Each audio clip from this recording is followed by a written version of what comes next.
So hi guys, it's me, your engineer Carl, your Lakwatcherong engineer. So for today's vlog, for today's video, we're flying to Japan, Tokyo, Osaka, and Sapporo. So it will be my first travel for this year, and I think pang ilan ko na bang country to? Siguro mga around 13 or 12 or 11 if I'm not mistaken. So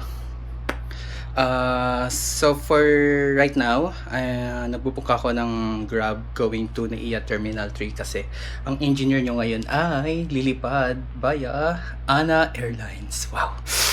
May budget tayo for today's vlog. So, booking na ako ng Grab Naiya Terminal. So, hope samahan nyo ako sa vlog na to. So, bye-bye!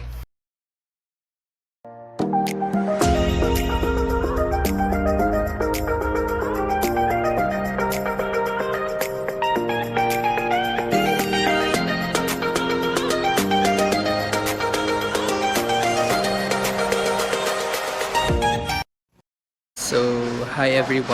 I have just arrived here in Ninoy Aquino International Airport Terminal 3. So, I have arrived.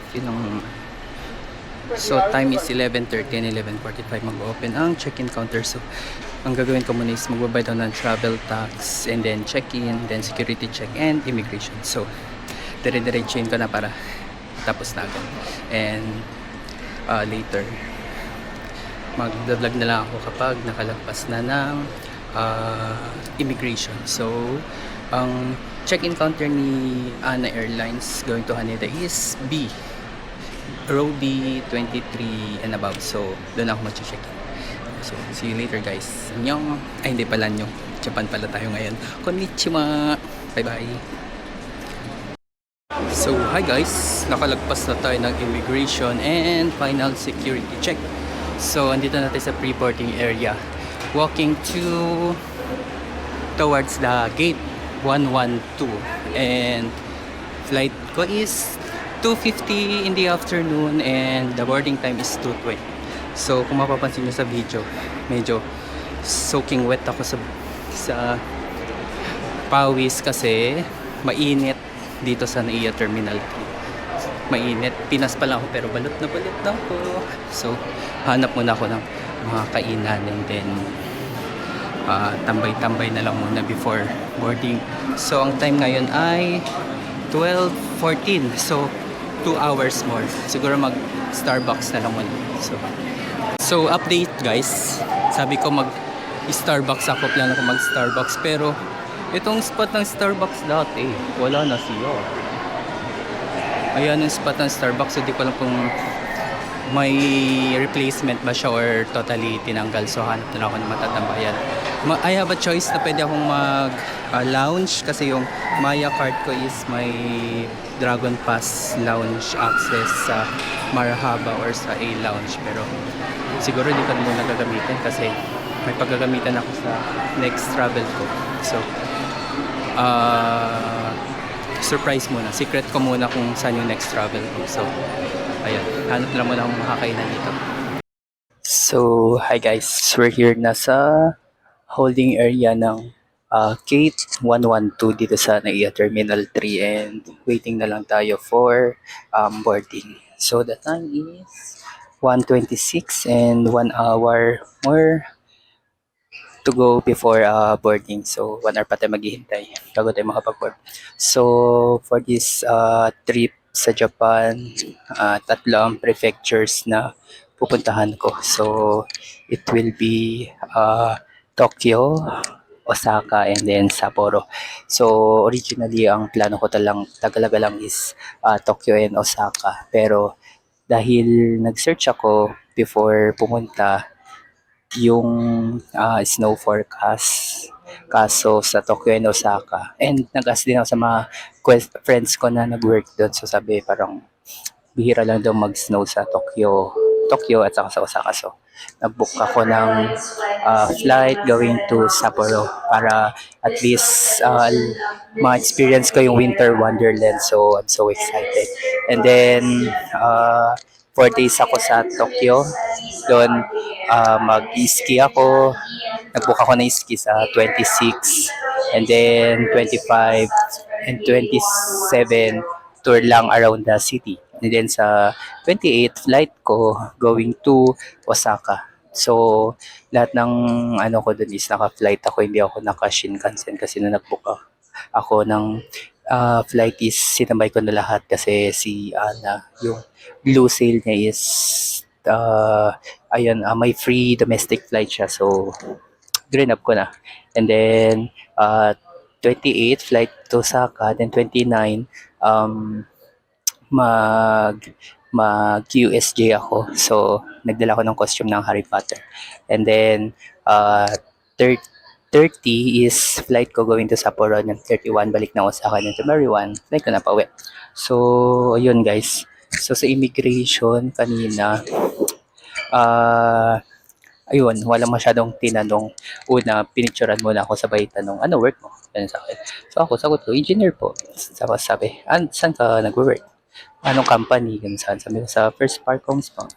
Then, tinanong na kung kailan balik ko. So sinagot ko lang February 1. So, three questions lang na-receive ko sa IO for this travel. So, ayun, siguro, na-curious kasi siya kasi panay travel ako kaya siguro yung work ko yung inas niya. So, ayun. So, tips lang para sa mga first time mag-immigration or lumabas ng ibang bansa. Siguro just be yourself. Ayun, sagot lang kayo confidently and huwag kayong gumawa ng kwento kasi para pag nag-follow up question yung immigration is madali yung masagot. Ayun lang. And then, prove nyo lang na purely holiday or vacation yung purpose ng travel nyo. Ayun. So, medyo napabala naman ang kwentuhan. And then, ayun. So, 9 days ako sa Japan. Excited ako mag-winter. So, yun pala. Story ulit. 3 dapat kami ditong pupunta. Kaso, ayun, unfortunately, ako lang ang natuloy. So, ang kwento siguro, itago ko na lang kasi para privacy na lang din ng mga kasama ko sana. So, yun. So, ito, improvements dito sa NAIA Terminal 3 since first time ko ulit after nung improvements. So, yun. Una, kagaya nung kanina, nawala yung Starbucks. Tapos, pangalawa, before immigration, may automatic gates na to scan your boarding pass. And then, immigration, and then security check. Tapos, sa mga restaurants, parang same pa rin naman. So, ongoing yung renovation dun sa immigration area ni Terminal 3. So, siguro, pag lumabas ulit ako by this coming November, if magko-Korea kami ng kapatid ko, so I'll check if may improvement, anong improvement ang mangyayari by that time. So, ayun. And siguro, tambay muna ako dito, mag-watch ng Haikyuu, and then music, and then, ayan. So, 2:20 boarding namin. So, bye-bye.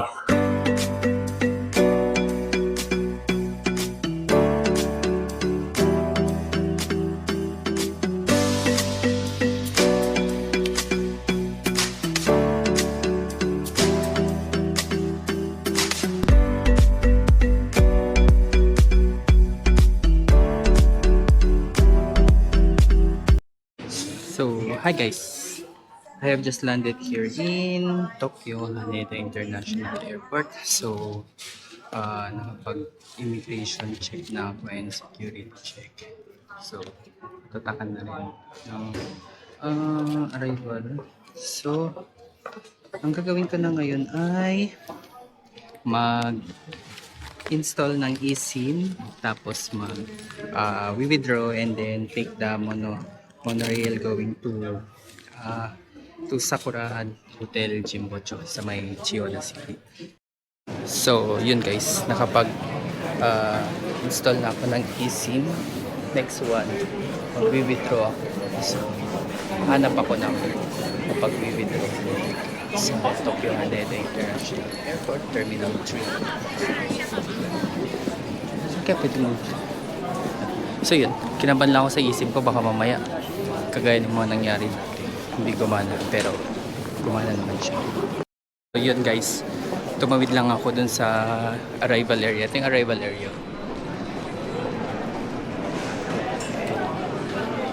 Kung nakita niyo yung video nung nagyayak ako, napasana all ako. So yun, eto dito na portion yung 7 Bank. Para siyang 7-Eleven Bank. Siguro 7-Eleven ang may-ari nito. So pwede siya international card sa yun. So check ko muna kung magkano yung withdraw.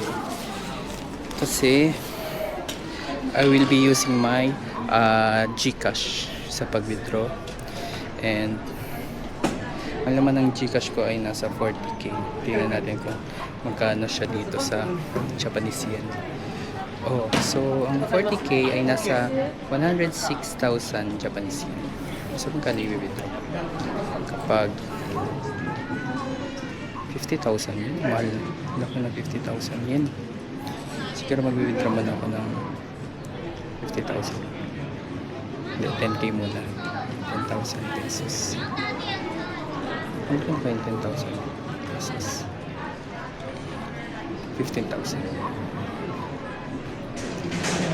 Dahil first time ko, hindi mangangapa ako ngayon kung magkano i-withdraw ko. Unlike sa Korea, kabisado ko na. So kapag nag 15,000 pesos, nasa around 40,000. So let's go.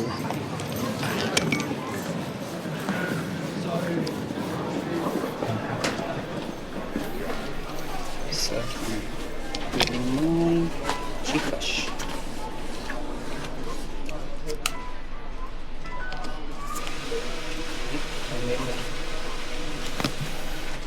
So, anong ilalagay?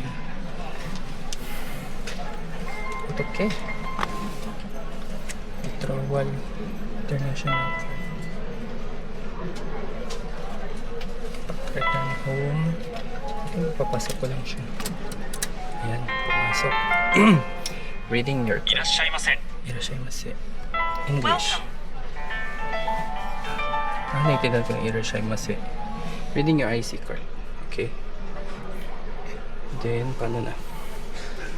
Withdrawal. Magkano sabi ko kanina? Withdrawal amount 40. Okay. 40,000 ba yun?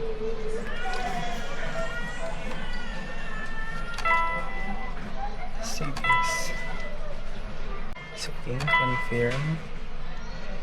And then, other amount. 40,000 yan. Confirm.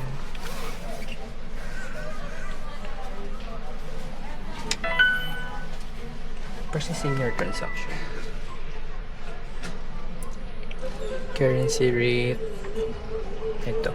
Accept without conversion. Usually, pang mag-withdraw kayo, accept without conversion para mas mura siya.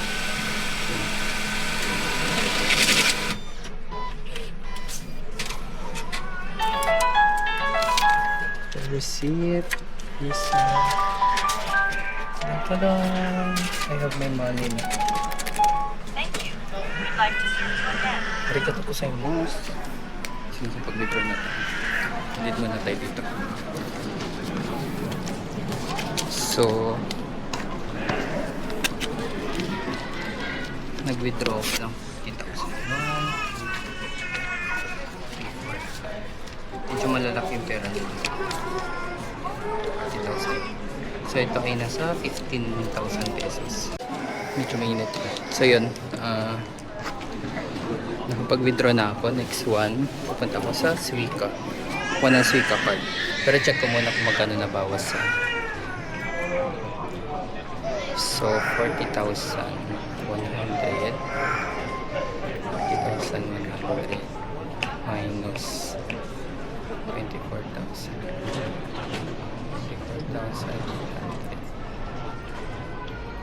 4,800. So tama, nasa 15,000 yung conversion nung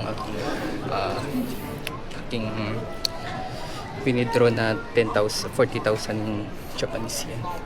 Hello, sana hindi ako mamulubi dito. Hoping hindi ako mamulubi. So, ayan, walking na ako, going to the wait lang, sa Jinbotcho. Kukuha muna ako ng Suica card. So, sa Suica card, note na ako. Nakita ko lang sa mga nag-search na kung paano kumuha. So, ito yung mapa. So, ito tayo sa Arrival Exit. Pupunta sa Tokyo Monorail doon. Sa left. Doon na part doon. So, doon ako kukuha. So, hi guys. Nakapila na ako dito sa Suica. Ito siya. So, ito yung paglabas mo doon sa exit. Dito lang sa left side. Bibili ako ng Suica card na color green. Tapos, sama. Welcome Suica. So, is insert English. Guidance will be displayed in English. Bibili. Purchase mo Suica. ここは東京の IC カードを入れてください。 Will be displayed. チャージが完了しましたら戻りに。不是不是，大道是。 下列車両タッチ。ここは東京モノレールの改札口です。改札の入り口内にご注意ください。This is the Tokyo monorail ticket gate. Please be careful not to enter the wrong ticket gate. クレジットカ这里是ードは东京站所里的检票口，请注意勿走错。東京モノレールまたはカードを入れてください。クレジットカードはこの場でしばらくお待ち。 So, ganun lang guys, bumili ng Suica card. Ay, parang itatago ko. Ang gaganda ng pera nila dito. Ang lalaki. Tapos malulutong. So, pang Christmas. So, ayun. Siguro, hanapin ko naman yung way ko papuntang hotel. Search ko na lang siya sa Google Maps din. Mag-vlog na lang ulit ako mamaya pagdating dito sa hotel. So, see you later guys. Kasi magdi-dinner ako mamaya. I'll explore Chiyoda City. So, bye-bye. So, hi guys. I've just arrived here in my hotel. So, malaki siya. Para siyang dorm type. And not sure kung solo lang ako dito kasi yung binook namin ng mga kasamaan ko dapat is triple room. Pero itong binigay sa akin pang-apat. So, not sure kung magkakaroon ako ng roommate or feeling ko hindi na kasi walang designated na number na binigay sa akin eh. So I think solo ko to.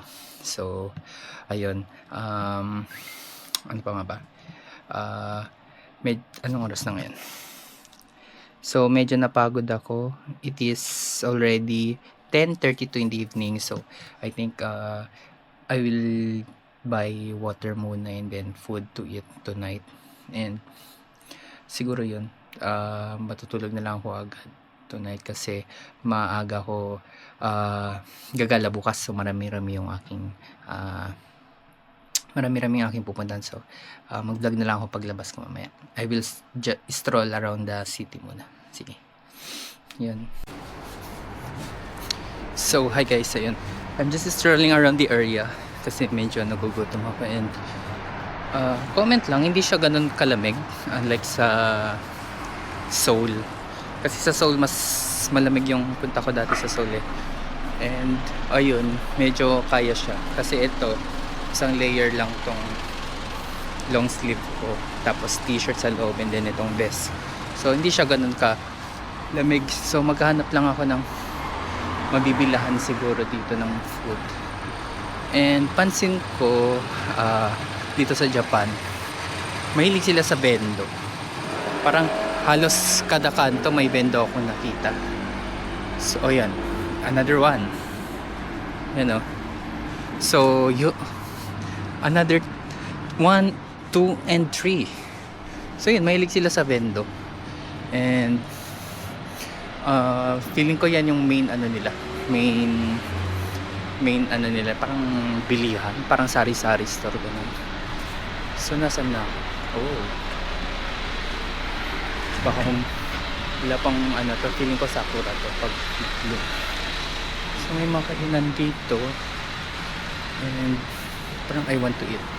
Gyoza zone, delicious. Tokyo juicy burst boiled gyoza. Noodle soup, fried chicken. Ito, yung menu. Ayan. Ito. Balik ka. Ikot muna ako. Hanap muna ako ng medyo mumurahin. Para at least ano. So dun yung exit 7. Umikot-ikot lang ako. Ito lang. Dun lang pala yun. So alam ko na. Ayun, exit 7 oh. Parang ito yung nilakaran ko kanina. Check ko nga. So yun. Ano kayo mabilan ko? Sana may magkaroon ako ng organic encounter dito. Uy! Organic encounter! Sana! So hanap muna ako. Wala akong makita. Ito, Book Hotel. So yun pala. Ang hotel ko ay si Sakura Hotel Jimbocho. Sakura Hotel Jimbocho. Jimbocho kasi Jimbocho yung ano niya. Yung lugar. Malapit siya sa Jimbocho Station. And then Sakura Hotel kasi nasa Sakura Street siya. So yun. This is a university. Tamo university nakita ko. Nippon Institute of Technology. So school siya pero parang hindi siya mukhang school. And just across the street, ayan, may 7-Eleven. So ayun guys. Ano, sa paglalakad ko, doon ako nang galing kanina, yung nilakad ko nung may luggage ako. So tawid lang pala dito, ang daming kainan. Parang street show yan, no? Street. And para siyang alley, pero so yun guys. So siguro kapag wala nang mahanap talaga dito, magano na ako, mag convenience store na lang muna since late na, around I think anong oras na ba? It's 22:47 na. So ayun, baka mag convenience store na lang muna ako since late na and bawal ng heavy meal. And tomorrow maaga pa yung ikot ko kasi marami akong pupuntahan bukas. So ayun, hope nag-enjoy kayo sa vlog ko na to sa on my first day dito sa sa Japan. So hope sasamahan niyo ako sa mga susunod pang araw ng gala ko dito sa Japan. So it's my first day, so 9 days ako dito, so 8 days more. So yun. So bye bye guys, thank you, and hit like and subscribe na rin. Thank you so much, please support my channel.